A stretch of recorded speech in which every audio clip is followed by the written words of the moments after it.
Rahul Mamkootathil MLA-ക്കെതിരെ party നടപടിയെടുത്തിട്ടുണ്ടെന്ന് Shafi Parambil MP. Party ചെയ്യേണ്ട കാര്യങ്ങൾ party ചെയ്തിട്ടുണ്ട്, കൂടുതൽ പ്രതികരിക്കാനില്ലെന്നും ഷാഫി പറമ്പിൽ പറഞ്ഞു.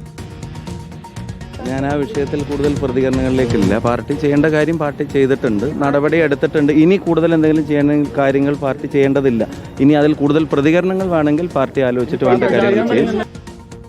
അതേസമയം രാഹുൽ മാങ്കൂട്ടത്തിനെതിരായ ലൈംഗികാതിക്രമ പരാതിയിൽ കോൺഗ്രസിൽ അതൃപ്തി പുകയുന്നു. രാഹുലിനെതിരെ കടുത്ത നടപടി വേണമെന്നാണ് VD സതീശൻ, രമേശ് ചെന്നിത്തല തുടങ്ങി മുതിർന്ന നേതാക്കളുടെ നിലപാട്.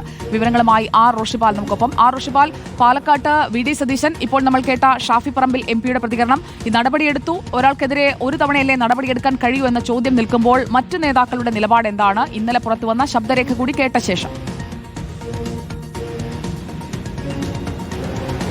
സുജയ, പരസ്യമായിട്ടല്ല, നേതാക്കൾ തമ്മിലുള്ള കൂടിയാലോചനയിലാണ് നടപടി കുറഞ്ഞുപോയി. അന്ന് തന്നെ പാർട്ടി പ്രാഥമിക അംഗത്വത്തിൽ നിന്നും രാഹുൽ മാങ്കൂട്ടത്തിലെ പുറത്താക്കിയിരുന്നെങ്കിൽ ഇങ്ങനെ നാണക്കേട് ഉണ്ടാകില്ലായിരുന്നു എന്നാണ് നേതാക്കളുടെ വിലയിരുത്തൽ. പരസ്യമായി തദ്ദേശ തെരഞ്ഞെടുപ്പിന്റെ സാഹചര്യത്തിൽ ഇങ്ങനെ രൂക്ഷമായ പ്രതികരണം നേതാക്കൾ നടത്തില്ല. പ്രത്യേകിച്ച് പ്രതിപക്ഷ നേതാവ് VD സതീശനാണ് ഇക്കാര്യത്തിൽ വിട്ടുവീഴ്ചയില്ലാത്ത നിലപാട് തുടക്കം മുതൽ തന്നെ സ്വീകരിച്ചത്.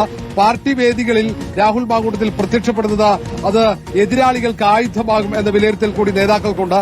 അനാവശ്യമായി വേദികളിലെത്തി ചർച്ചയ്ക്ക് വഴിയൊരുക്കുകയാണ് രാഹുൽ മാങ്കൂട്ടത്തിൽ. അതുകൊണ്ട് പ്രധാനപ്പെട്ട കോൺഗ്രസ് പരിപാടികളുടെ വേദികളിലേക്ക് രാഹുൽ മാങ്കൂട്ടത്തിൽ വരാൻ പാടില്ല എന്ന നിർദ്ദേശം ഒരുപക്ഷെ KPC നേതൃത്വം നൽകാൻ സാധ്യതയുണ്ട്. അങ്ങനെ ഒരു അഭിപ്രായം മുതിർന്ന നേതാക്കൾ ഇതിനോടകം ഉയർത്തിക്കഴിഞ്ഞു. ഏതായാലും കടുത്ത നടപടി വേണമെന്ന നിലപാടിലേക്ക് നേതാക്കൾ എത്തുന്ന സാഹചര്യത്തിൽ ഹൈക്കമാൻഡിന്റെ തീരുമാനം നിർണായകമാകും. പക്ഷേ KC വേണുഗോപാലും സണ്ണി ജോസഫും ഇക്കാര്യത്തിൽ ഇപ്പോഴും മൌനം തുടരുകയാണ്.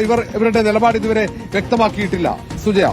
ഓക്കെ, റോഷിപാലാണ് വിവരങ്ങൾ നൽകിയത്. പൂർണ്ണമായി മാറ്റി നിർത്തണമെന്നുള്ള അഭിപ്രായങ്ങൾ ചിലയിടങ്ങളിൽ നിന്ന് ഉയരുന്നുണ്ടോ, എന്നാൽ പാർട്ടിയുടെ തീരുമാനം എന്താകുമെന്നറിയാൻ കാത്തിരിക്കാം. ഒപ്പം ആ യുവതി പരാതി നൽകുന്നുണ്ടോ എന്നതും അറിയണം.